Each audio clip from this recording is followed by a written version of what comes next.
Persidangan Dewan Negara, pengurusan pemegang kad UNHCR memerlukan penambahbaikan.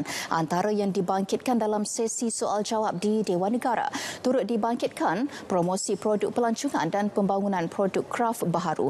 Laporannya bersama Mohan Chinasamy di Parlimen. Silakan Mohan. Baik, Feratus, sehingga 6 September lalu, 14,602 pendatang asing tanpa izin parti ditempatkan di 14 depo di seluruh negara. Daripada jumlah tersebut, warga negara Indonesia dan Myanmar paling ramai ditahan, iaitu masing-masing 4,767 dan 4,503 orang. Jelas Timbalan Menteri Dalam Negeri Datuk Seri Dr. Ismail Muhammad Said, 28,282 parti ditahan tahun ini. Daripada jumlah tersebut, 19,190 ditangkap oleh Jabatan Imigresen Malaysia, manakala 9,092 lagi menyerah diri atau ditahan di pintu masuk negara.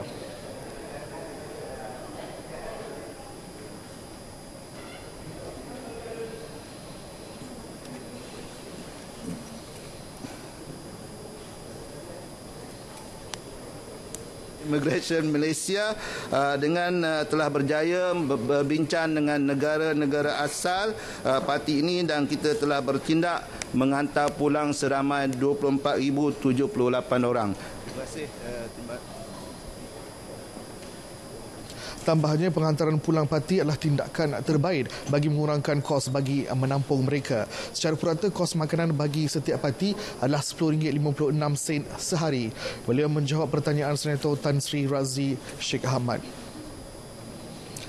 Baik, Dewan juga diberitahu penambahbaikan berkaitan pengurusan pendatang asing tanpa izin parti yang memegang kad Suruhanjaya Tinggi Bangsa Bersatu mengenai pelarian UNHCR perlu dilakukan selagi mereka berada di negara ini.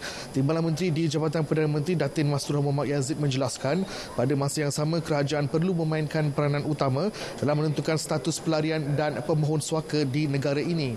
Sehingga 31 Julai lalu, 177,921 warga asing diberi perlindungan antarabangsa oleh UNHCR sebagai pelarian dan pemohon suaka yang berdaftar. Jumlah itu meliputi 128,185 pelarian dan 49,736 pemohon suaka.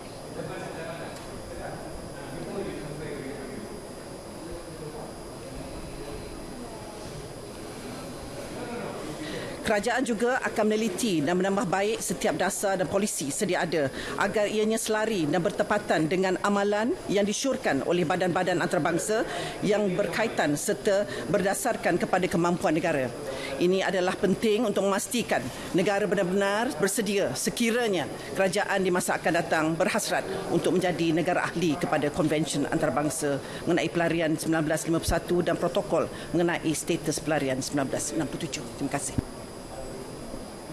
Beliau menjawab pertanyaan tambahan Senator Dr. Yaakob Sapari. Mengulas berhubung Konvensyen Antarabangsa mengenai pelarian 1951, kerajaan perlu mengemas-kini hal berkaitan perundangan sekiranya Malaysia berhasrat meneruskan usaha meratifikasi konvensyen tersebut. Ini kerana ia perlu mengutamakan hak warga negara berbanding hak pelarian.